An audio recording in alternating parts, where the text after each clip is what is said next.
Saudara, kita lihat apa saja yang menjadi sorotan utama di harian Kompas yang terbit hari ini Selasa 12 Desember 2023. Apabila kita melihat halaman muka, lebih dari setengah dari halaman muka harian Kompas yang terbit hari ini mengangkat mengenai hasil survei dari Litbang Kompas terkait dengan tren elektabilitas partai politik. Kita lihat bersama, saya perbesar untuk Anda. Nah, ini dia yang tren elektabilitas partai politik yang dilakukan oleh Litbang Kompas, di mana ada pergerakan elektabilitas partai politik yang cenderung beriringan dengan tingkat keterpilihan pasangan calon presiden dan calon wakil presiden yang diusung.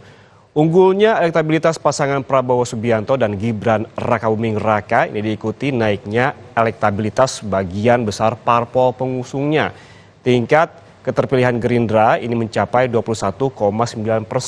Nah, apabila Anda melihat di sini yang berwarna kuning, ini merupakan survei dari bulan Agustus 2023, sementara yang berwarna abu-abu ini survei yang dilakukan pada bulan Desember 2023. Ini ada peningkatan Partai Gerindra dari 18,9% menjadi 21,9%. Ini artinya meningkat 3% dibandingkan survei Agustus 2023. Kemudian dengan angka keterpilihan ini, posisi Gerindra menyusul PD Perjuangan yang sebelumnya dalam survei Kompas elektabilitasnya selalu menempati posisi teratas. Kita lihat PD Perjuangan sebelumnya di bulan Agustus pada survei yaitu sebesar 24,4% dan menurun di bulan Desember 2023 berdasarkan Litbang Kompas menjadi 18,3%.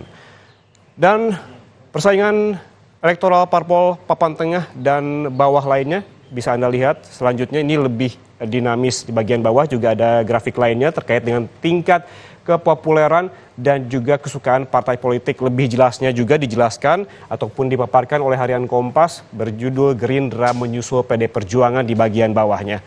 Kita bergeser sedikit masih di halaman muka, di bagian paling bawah ini ada berita foto yang patut Anda simak, saudara. Ini terkait dengan pengungsi Rohingya.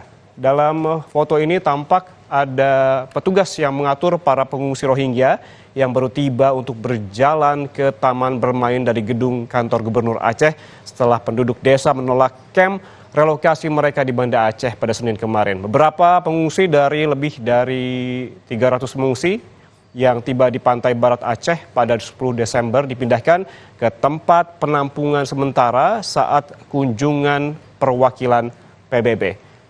Bukan hanya di halaman muka, kita simak juga informasi lainnya yang diangkat oleh harian Kompas di halaman 15. Nah, ini dia berjudul Kami Wariskan Hutan. Nah, di sini semakin banyak anak muda yang kini terbuka dan sadar akan potensi hutan adatnya. Kaum milenial perlu terus merawat kelestarian hutan agar kelak dapat mewariskannya ke generasi berikutnya. Dan ulasan ini berlanjut ke halaman 15 di mana ada foto kaum milenial yang menjadi tim ranger hutan adat Depati Karo Jaya Tuo di Rantau Kermas, Merangin, Jambi.